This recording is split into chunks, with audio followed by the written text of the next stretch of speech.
Some stories find us when we need them most. This one came to me like an old friend knocking at the door, a tale of two people who had every reason to give up but didn't. Henry Hollister lived in a house that scared women away. Olivia Marsh arrived on a train with nothing but a broken bag and a broken heart. What happened between them reminds me why we keep believing in second chances, even when the world tells us we're foolish for hoping. I reckon that's a kind of courage too, the quiet kind that doesn't make the papers but changes everything. The letter was already open when Henry Hollister reached the post office window. Postmaster Wilkins slid it across the counter without meeting his eyes. The third one this year, Ohio postmark. Same handwriting as the first two, a mother's careful script explaining why her daughter wouldn't be coming after all. Henry folded the paper once, twice, slipped it into his coat pocket like it was nothing more than a feed bill. "Tobacco," he said. Wilkins reached for the Bull Durham. His mouth worked like he wanted to say something. Thought better of it. Then didn't. "That house of yours, Henry." The words came out anyway. "Folks talk." Henry laid 2 coins on the wood. The sound was louder than it should have been in the empty room. "Let them." He walked out into the late afternoon light. His horse waited at the rail, patient as stone. The road home wound along the canyon rim, 3 miles of nothing but sky and the place where the world dropped away. 3 women, 3 letters. 3 times he'd set an extra place at the table and watched it gather dust. If this story touches something in you, I'd be glad to know where you're listening from today. As my grandmother used to say, a shared story is a warmer story. The train rattled through country Olivia Marsh had never seen. Brown hills, scrub pine, a sky so wide it made her chest ache. She held Henry Hollister's letter in her lap. The paper had gone soft at the creases from too much folding and unfolding. His handwriting slanted hard to the right, like a man leaning into wind. "I won't lie to you, Miss Marsh. The house sits close to a canyon. 3 women have come and gone. I expect you'll want to know why before you decide." He hadn't said why. That was the thing. He'd left it for her to find out herself. And something about that honesty, or maybe it was just exhaustion dressed up as honesty, had made her pack her carpet bag and buy a ticket west, outside the window. A woman stood in a dooryard hanging wash, thin as a rail. 2 children at her feet. Olivia caught her own reflection in the glass round face, heavy arms, the body that had cost her a job at the millinery when Mrs. Patterson said customers preferred to be fitted by someone more refined. She didn't look away. The train slowed. Ridgeway, smaller than the name suggested. A platform of weathered boards. A water tower. A single bench where an old man slept with his hat over his face. And a tall figure standing apart from the rest. Henry Hollister was raw-boned and sun-dark, hat in his hands. His eyes found her through the window, then slid past like he wasn't sure he had the right to look. Olivia gathered her bag, the leather handle, cracked from the journey, held for 2 steps onto the platform. Then it didn't. The bag hit the boards. The clasp popped.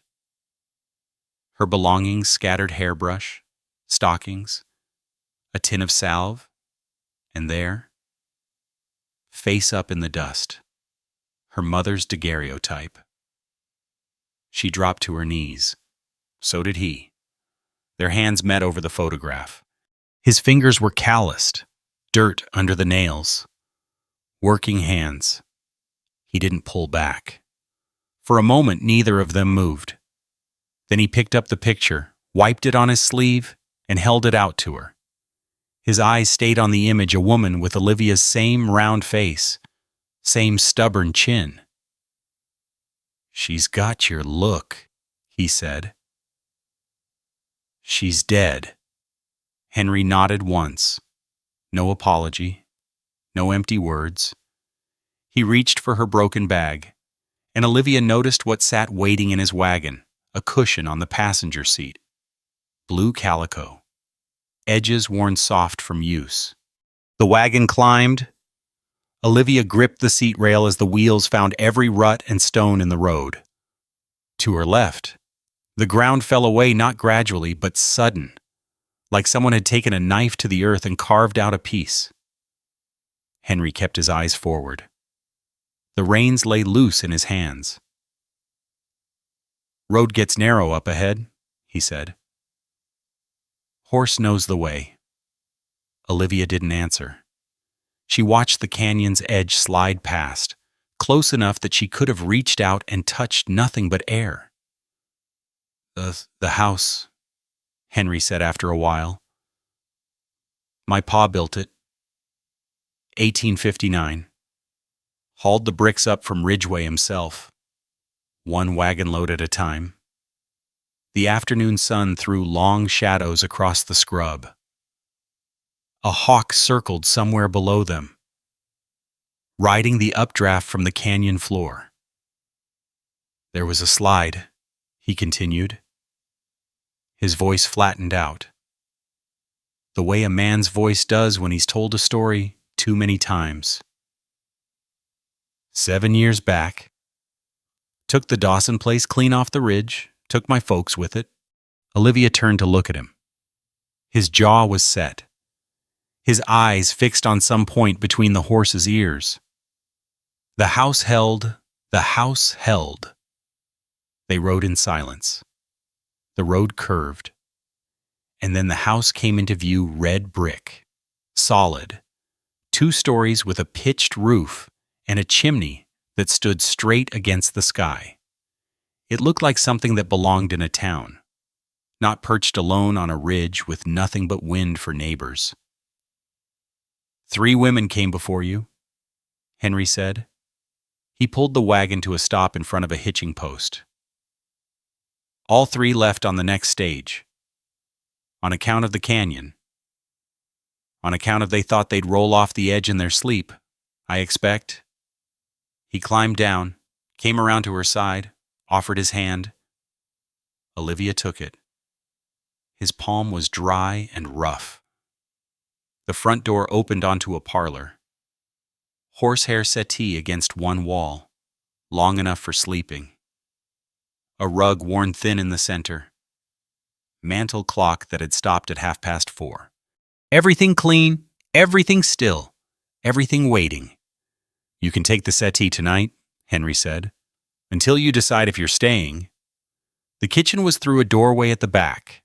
Cast iron stove, cold, pump handle over a dry sink, curtains bleached pale by years of afternoon sun. On the table, 2 place settings, one with a film of dust thick enough to write in. "Bedrooms through there?" Henry pointed but didn't move toward it. "I'll sleep in the barn." Olivia nodded. She walked to the window over the sink and looked out. The garden stretched maybe 30 feet from the back door. Raised beds, gone to weeds, a chicken coop with the door hanging open.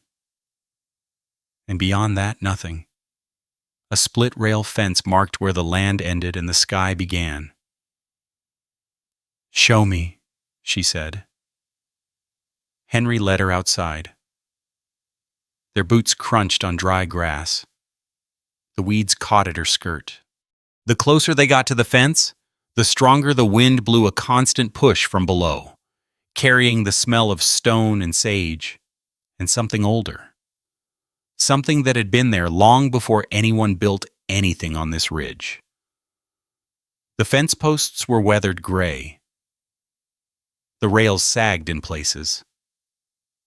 Henry stopped 3 feet back, but Olivia kept walking.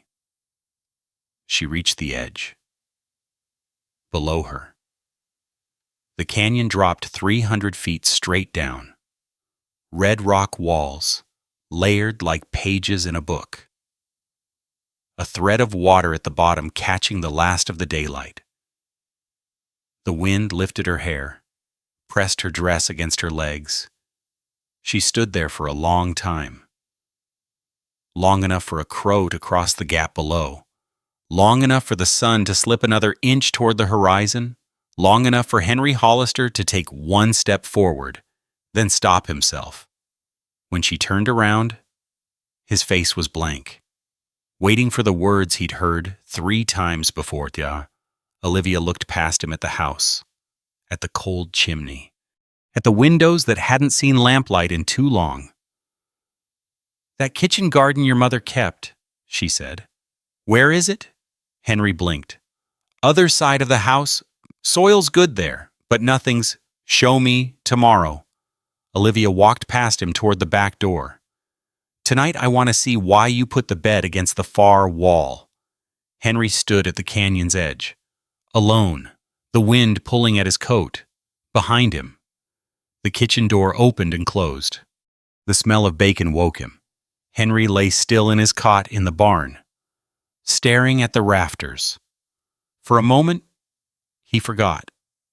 Then it came back: the woman, the train, the way she'd walked to the canyon's edge and hadn't flinched. He pulled on his boots and crossed the yard. The kitchen door stood open. Smoke curled from the chimney for the first time in 3 years. Olivia stood at the stove with her back to him. She'd found the cast iron skillet, the one his mother had seasoned for 20 years. Bacon sizzled and popped in the fat. A pot of coffee sat on the back burner, steam rising. "Sit down," she said without turning. "Eggs'll be ready in a minute." Henry looked at the table. 2 plates, 2 forks, 2 cups. He couldn't remember which chair was his anymore. He took the one nearest the door. Olivia cracked eggs into the skillet. The whites spread and bubbled around the bacon grease. She moved like she'd been in this kitchen before, reaching for things without looking: salt from the shelf, a spatula from the crock by the stove. "Sleep all right?" she asked. "Well enough. That cot in the barn's got a dip in the middle. I felt it when I sat down yesterday looking for the feed bin." She slid eggs onto his plate, laid 3 strips of bacon alongside, poured coffee into his cup, black, no asking. "There's sugar if you take it." "I don't." Olivia sat across from him. Her plate held the same eggs, bacon, nothing fancy. She ate without talking. And Henry found himself doing the same. The food was good, simple. The kind of cooking that didn't call attention to itself. When the plates were empty, she stood and gathered them. "I'm going to walk the property," she said. "See what needs doing." "I can show you. I'd rather look myself first." Henry watched her go out the back door. Through the window, he saw her stop at the garden beds, crouch down, run her fingers through the weedy soil. She pulled a scrap of paper from her pocket and wrote something on it. He washed the dishes, dried them with a cloth that had hung on the same hook since his mother put it there. The cloth smelled like dust and old soap. By noon, Olivia had covered every inch of the property. She came back to the kitchen with dirt on her hands and a list that filled both sides of her paper. "Chicken coop needs a new door," she said. "Fence posts on the south side are rotting at the base. There's a leak in the barn roof. I found the water stain on the hay." Henry nodded. He knew about the leak. Had been meaning to fix it for 2 years. "I found seed packets in the barn," Olivia continued. "Some of them are still good. Beans, squash, tomatoes." My mother's seeds. Burpees. Good stock. She set the packets on the table, fanned them out like cards. Ground's too hard now, but if we break it up, water it down, we could get a late planting in. The word hung in the kitchen. I could ride into town tomorrow? Henry said. Get what you need. Nails, chicken wire, whatever's on your list. Olivia looked at him. Her eyes were the color of creek water, brown with flecks of something lighter underneath. We'll go together, she said. I want to see where things are. That evening, she made cornbread. The smell filled the kitchen, butter and corn and heat from the oven. Henry sat at the table and watched her work. She moved different now, more settled, like she'd decided something. The cornbread came out golden on top, cracked down the middle the way it was supposed to. She cut 2 squares and set them on tin plates. Your mama kept a good kitchen, Olivia said. She did. I aim to do the same, if you'll let me. Henry turned the cornbread over in his hands, still warm. He could smell the buttermilk in it, the same way his mother had made it. It's your kitchen now, I reckon. Olivia stopped. Her fork hovered over her plate. No, Mr. Hollister, it's our kitchen. Or it ain't nothing at all. The lamp on the table flickered. Outside, the wind picked up, carrying the sound of something small rolling across the porch, a pebble, maybe, or a bit of loose stone. Henry ate his cornbread. It tasted like something he'd lost and hadn't expected to find again. Later, after the dishes were done and the fire banked, Olivia opened the drawer beside the stove. She reached in and pulled out a folded piece of cloth, his mother's apron, flour sack cotton, faded blue flowers on white. The ties still held the shape of his mother's waist, knotted and unknotted 1,000 times. Olivia shook it out, looked at it, then put it on, tying it behind her back without asking permission. Henry's coffee cup stopped halfway to his mouth. The apron fit her different, fuller across the middle, shorter in the front, but the blue flowers were the same. The worn patches at the pockets were the same. Olivia turned back to the stove to check the coffee pot. We'll need more flour before the week's out, she said. Henry couldn't answer. Something had shifted in the room, something he couldn't name. The apron moved when she moved. The flowers caught the lamplight.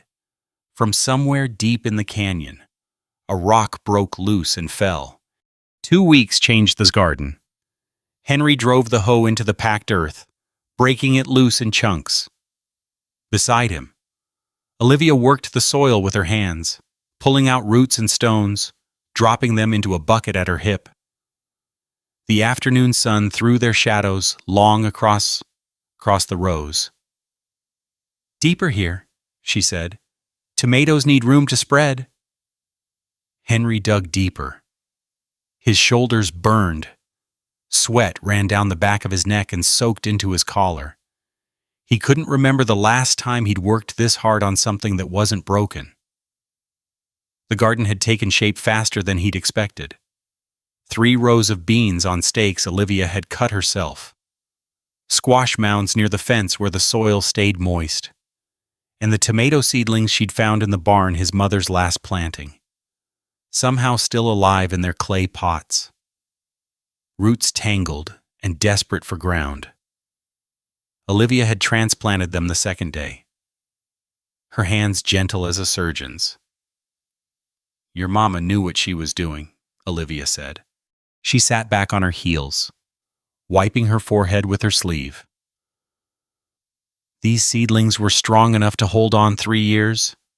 Good stock. She always said the garden was the only thing that listened to her. Olivia smiled. Just a small one. There and gone. They'd gone into town 3 days after she arrived. The general store had gone quiet when they walked in, Ms. Patterson behind the counter. two women by the fabric bolts, old man Hendricks pretending to read the feed prices on the wall. Henry had felt their eyes on his back, on Olivia's wide hips, on the space between them that said they weren't yet what folks expected them to be. Olivia had walked straight to the seed display, picked out what she needed, set it on the counter, and counted out coins from the small purse she kept in her pocket. "Anything else?" Mrs. Patterson had asked, her voice pitched to carry. "Nails," Olivia said. £2, and chicken wire if you have it. She hadn't looked at anyone, hadn't rushed, hadn't pretended not to hear the whispers that started before they reached the door. In the wagon on the way home, she'd said only one thing: small towns talk, big deal. Now, in the garden, with dirt under her fingernails and the sun on her face, she looked like she'd always been here.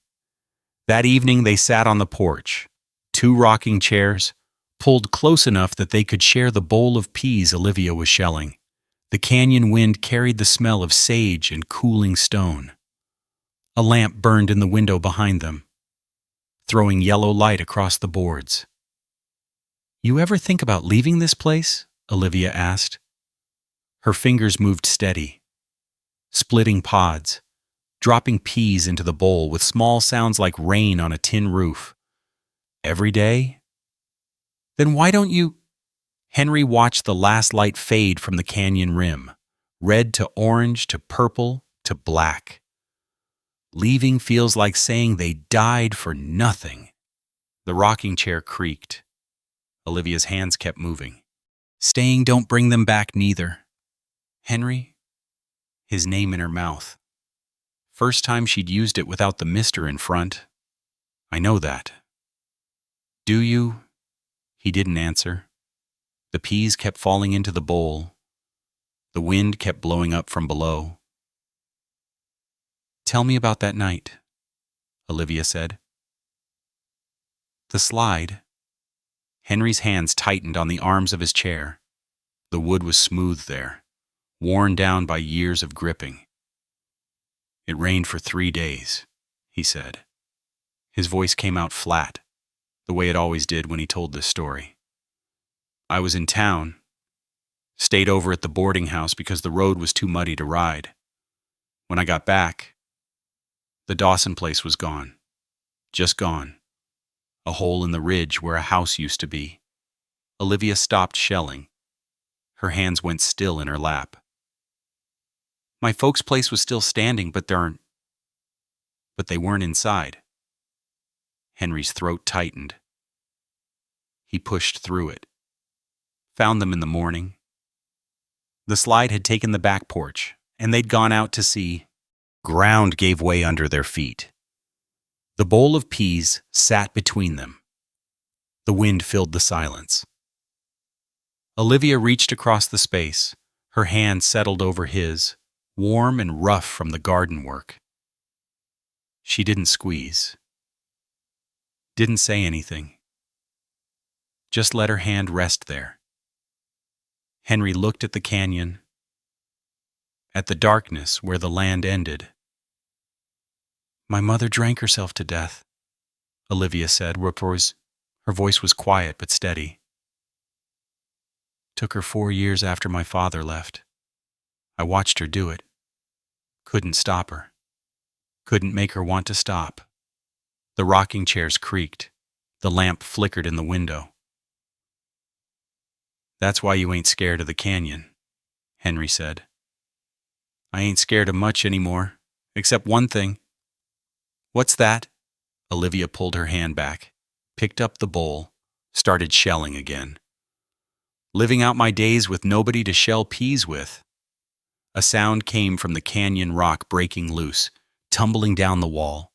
Olivia's hands froze. 1 heartbeat, 2. Then she split another pod and let the peas fall. "Happens all the time," Henry said. "I know."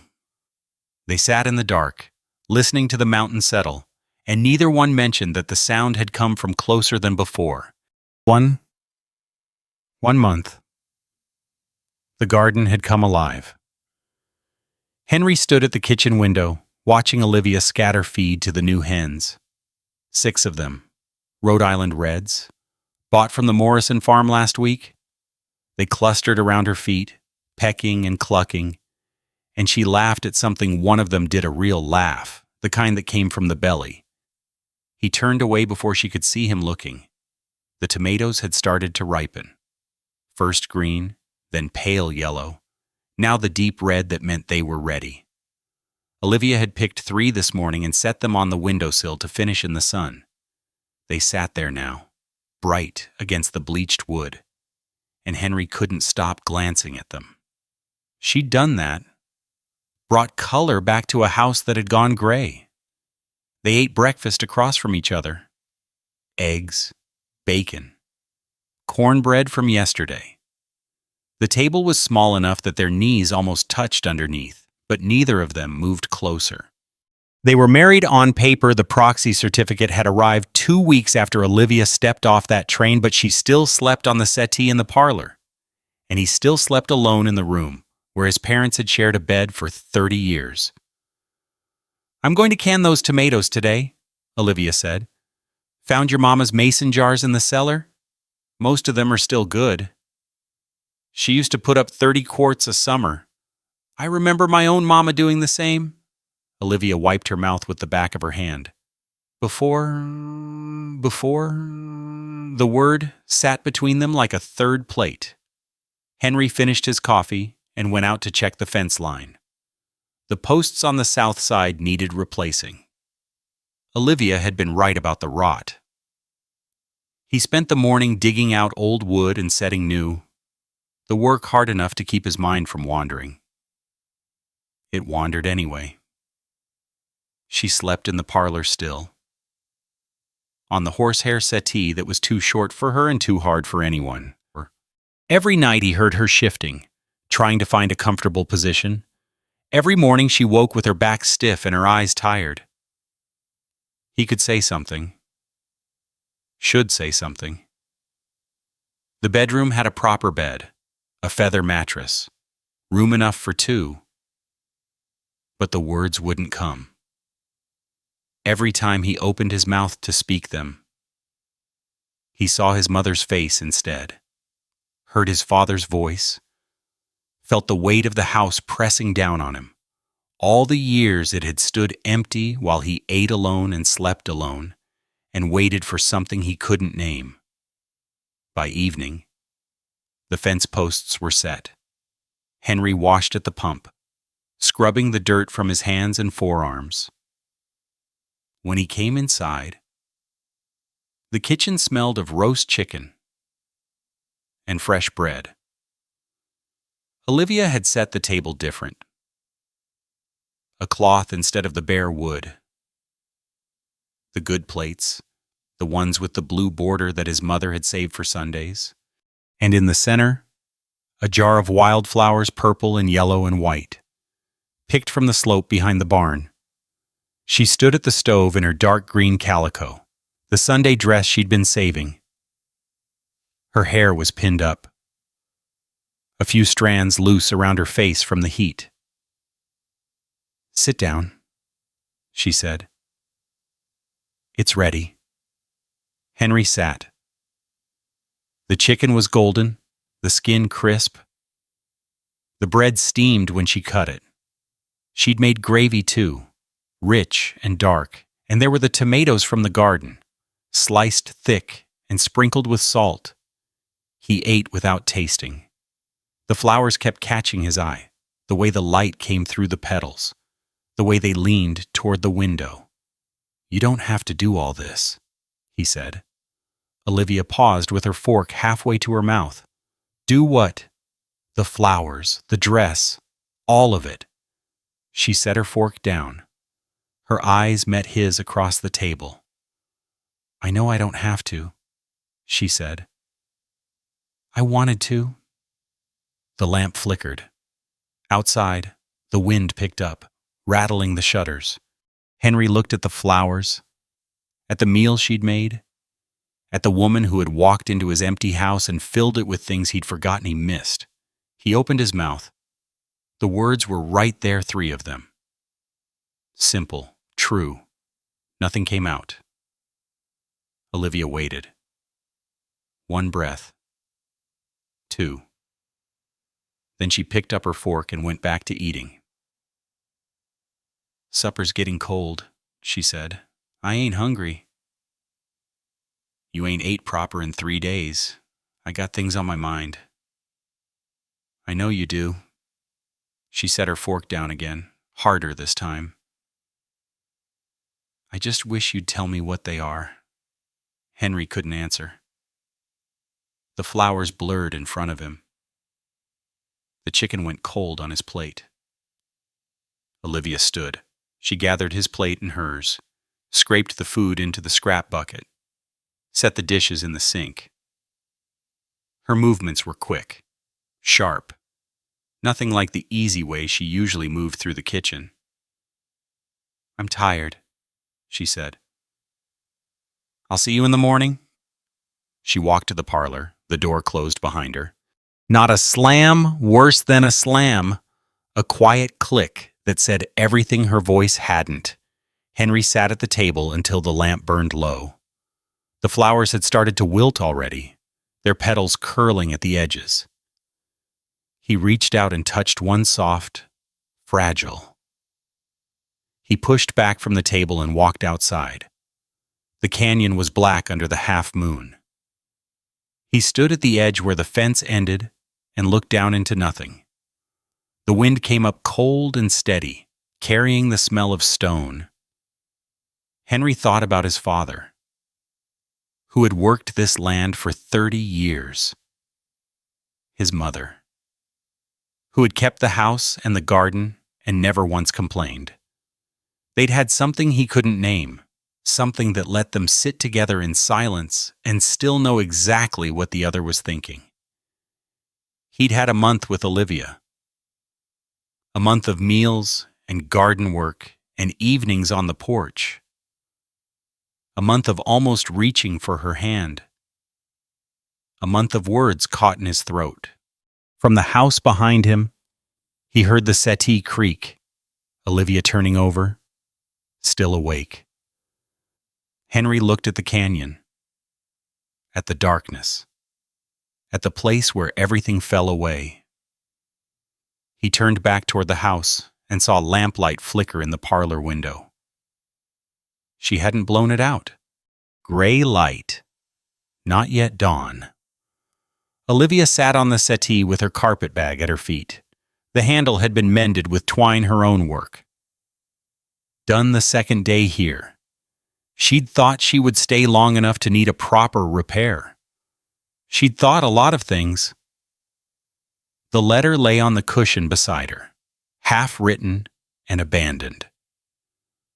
"Dear Mr. Hollister, I thank you for your hospitality, but I find I must what must leave. Before he asked her to, must go back to Ohio with nothing but a trunk of failure and a story about the man who couldn't look at her across his own table. She'd packed in the dark, folded her dresses, her stockings, her mother's photograph wrapped in a spare petticoat, the apron she'd left hanging by the stove. It wasn't hers to take. Nothing here was hers." The floor creaked behind her. Olivia didn't turn. She heard Henry's boots stop in the doorway, heard his breath catch when he saw the bag. "You're leaving?" Not a question, a statement, flat and final. "The stage comes through Ridgeway at 9. Her voice sounded strange in her own ears, thin, like someone else was speaking. "If I start walking now, I can make it." "Walking. I won't take your horse. That's not—" He stopped, started again. "Why?" Olivia looked at her hands. They were rough now, calloused from the garden work. Dirt still under her fingernails that wouldn't scrub out. Hands that had kneaded his bread and shelled his peas and planted his mother's seeds. "I can't stay where I ain't wanted," she said. "Not wanted." "Don't." The word came out harder than she meant.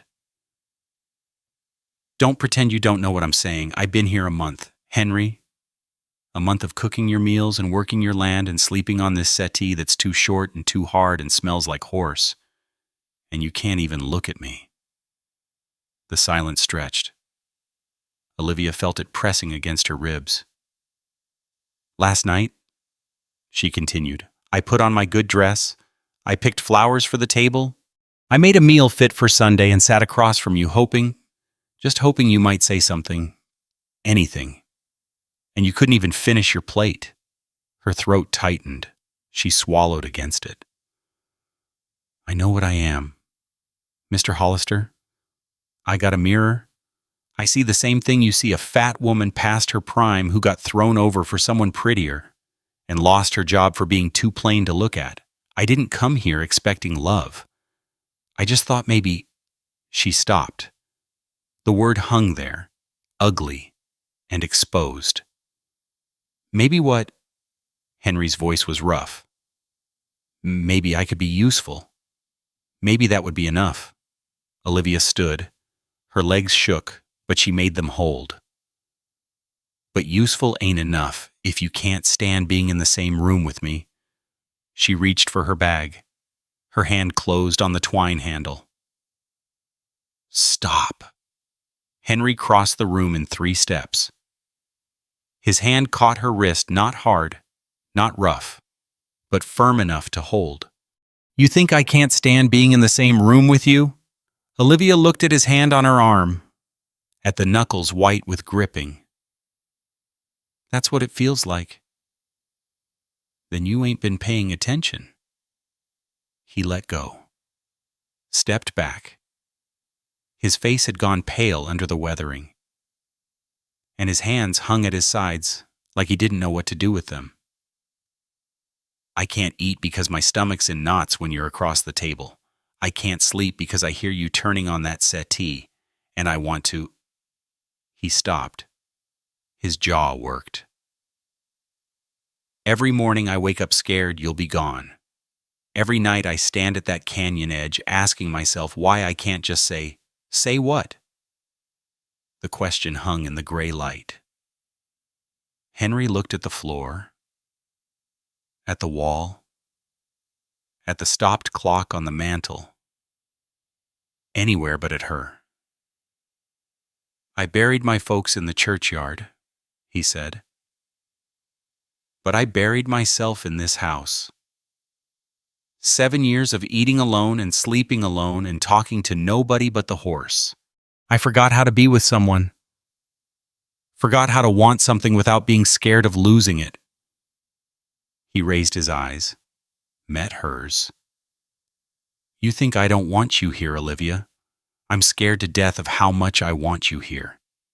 The bag slipped from her fingers, hit the floor with a soft thump. You never said. I never knew how. They stood 3 feet apart. The light was growing now, dawn pushing through the curtains. Olivia could see the lines around his eyes, the gray at his temples, the way his hands trembled at his sides. I ain't a brave man, Henry said, but I'm asking you. Don't go. Olivia's chest ached. Her eyes burned. She opened her mouth to answer. A sound came from outside, not the familiar creak of settling stone. Something bigger. A low groan from deep in the earth, like the mountain was waking up. They both turned toward the window. The sky had gone the color of a bruise, yellow-green at the edges, dark purple at the center, and the wind, which had blown steady from the canyon all month, had stopped. The first drops hit the window like thrown stones. Henry grabbed Olivia's arm and pulled her away from the glass. Cellar, he said. Now. The chickens. Leave them. The sky split open. Rain came down in sheets so thick Henry couldn't see the barn.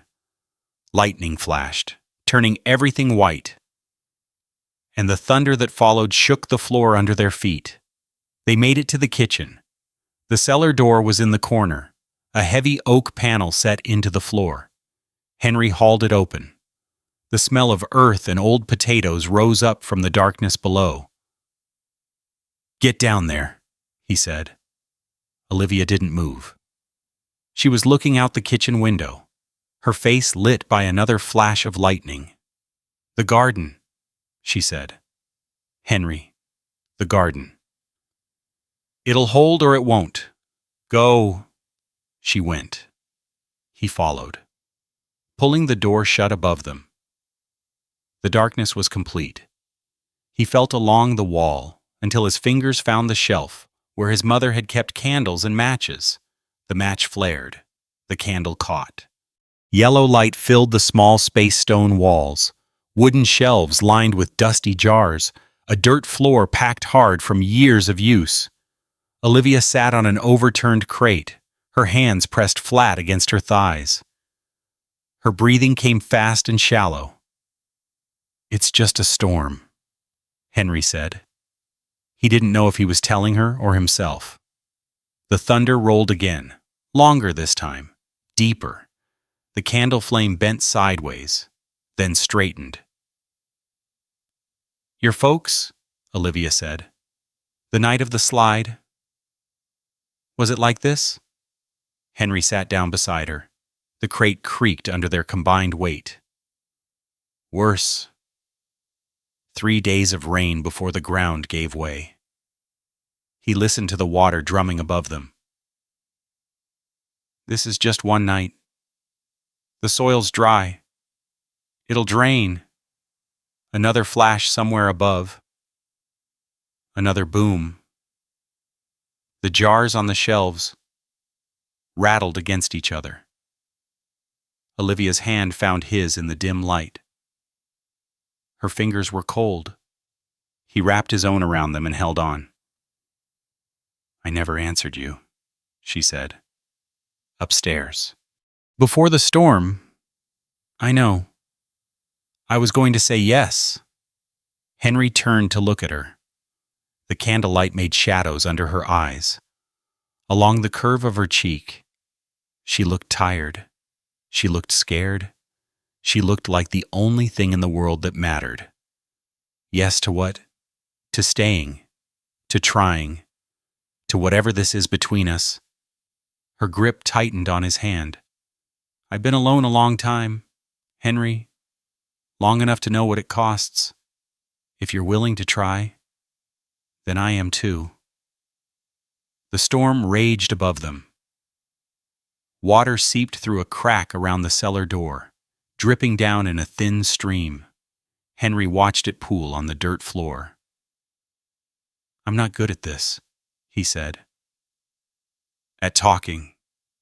At saying what I feel. I noticed. But I feel it. Every day. Every time you walk into a room or laugh at those fool chickens or put your hands in the dirt like it's the most natural thing in the world." He took a breath. Let it out slow. "I feel it." Olivia leaned against his shoulder. Her weight was warm and solid and real. "Then show me," she said. "Words ain't the only way." They sat together in the dark. The storm howled above. The candle burned down, slow and steady. When the worst of the thunder passed, Henry led her back up the cellar stairs, through the kitchen where water had pooled beneath the window, to the bedroom where he'd slept alone for 7 years. The bed was narrow. The mattress sagged in the middle. But when Olivia lay down beside him, it felt like the most room he'd ever had. He didn't touch her. Not yet. They lay side by side, listening to the rain ease from a roar to a steady drum. Her hand found his again, fingers lacing together in the dark. "I'm here," she said. "I know." Sleep came in pieces. Henry drifted, woke, drifted again. The rain kept falling. The wind kept pushing at the walls.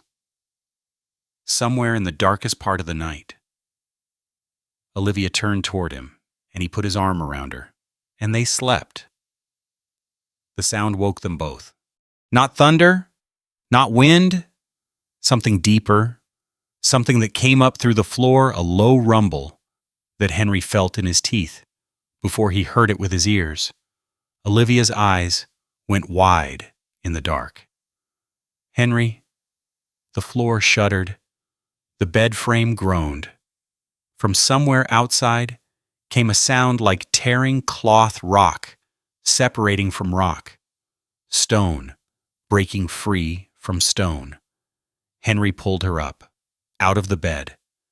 His feet hit the floor, and the floor trembled, a shaking that sent him stumbling into the doorframe.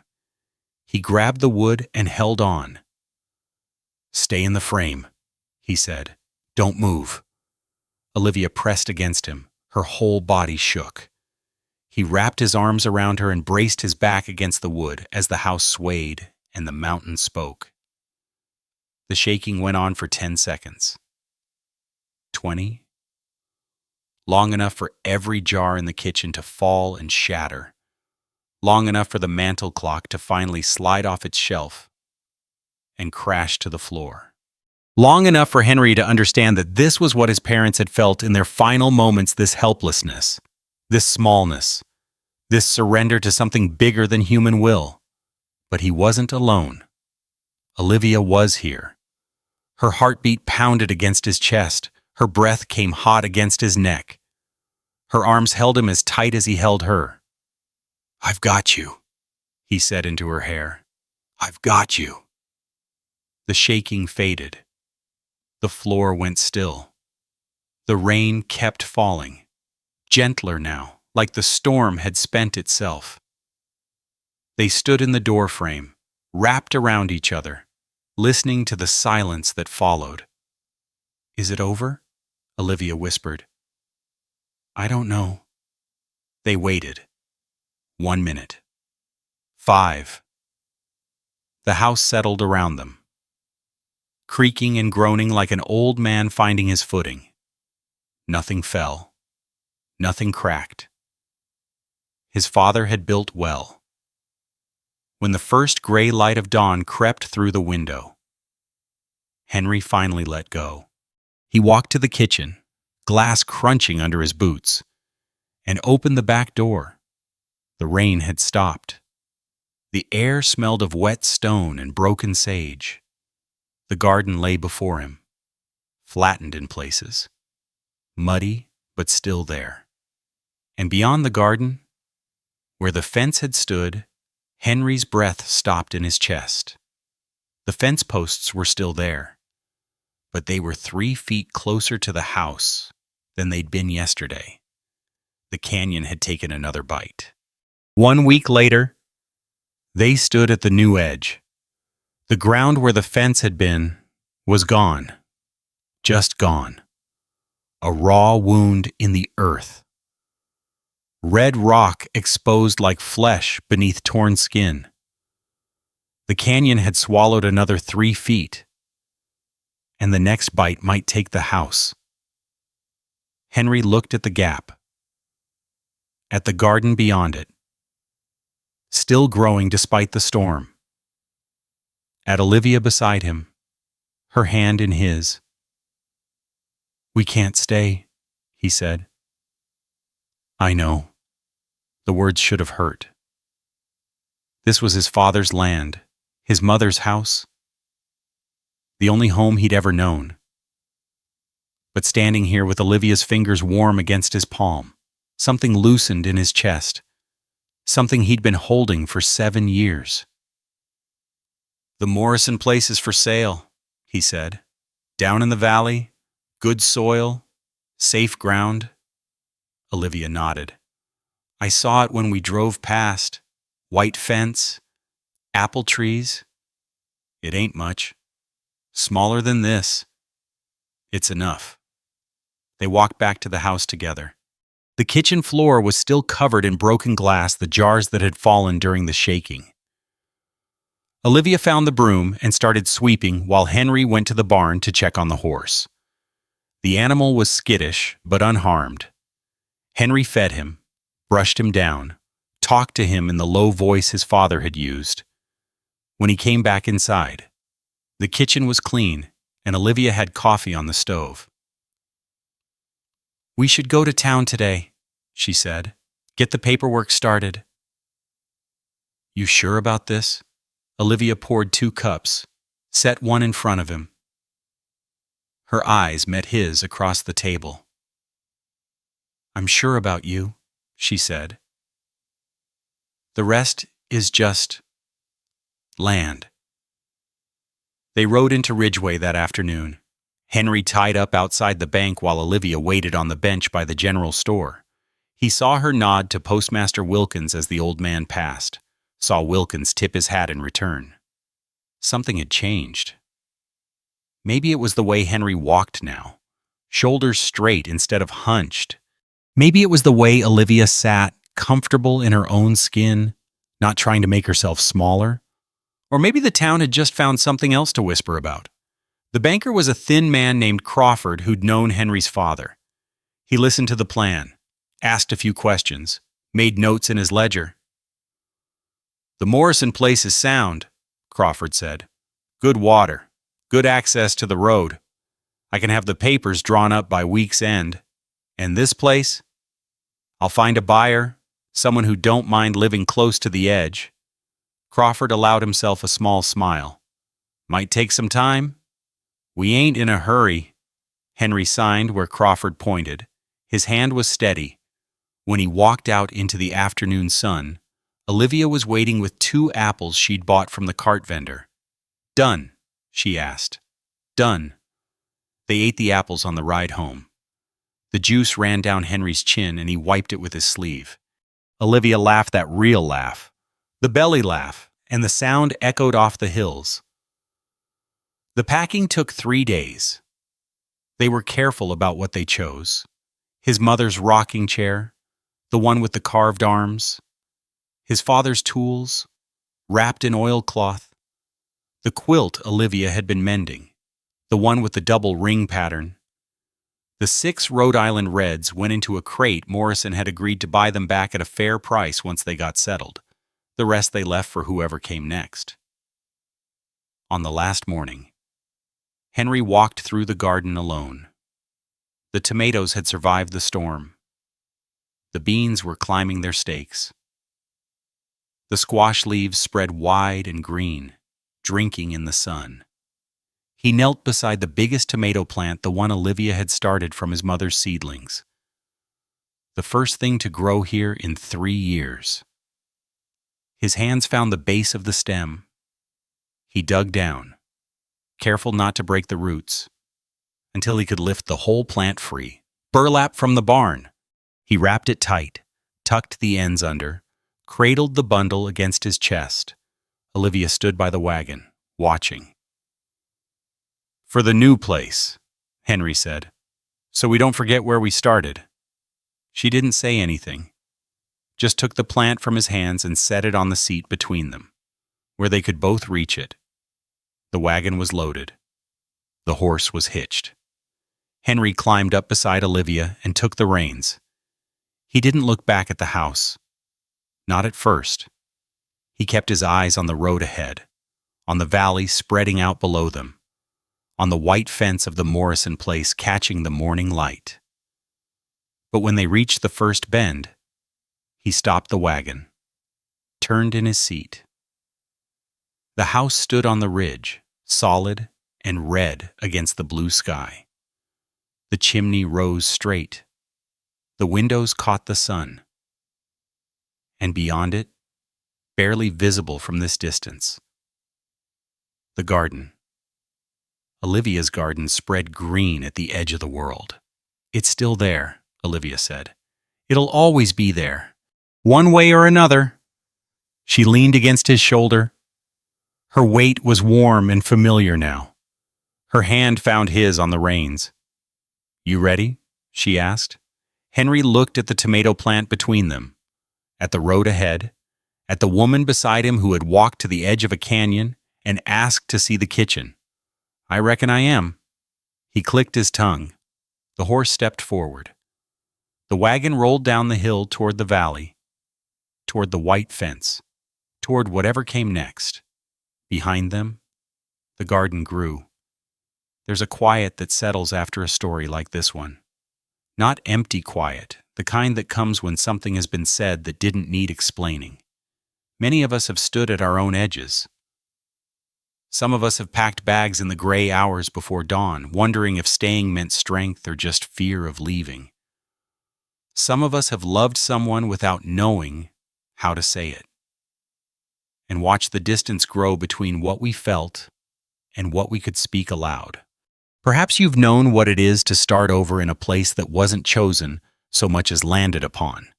Perhaps you've planted something, a garden, a hope, a small trust, and waited to see if the soil would hold. These things don't need to be understood. They only need to be carried, and sometimes set down. It's all right if the ending feels unfinished. Most true things do. Thank you for sitting with me through this telling. Thank you for staying until the wagon rolled down the hill and the garden kept growing behind it.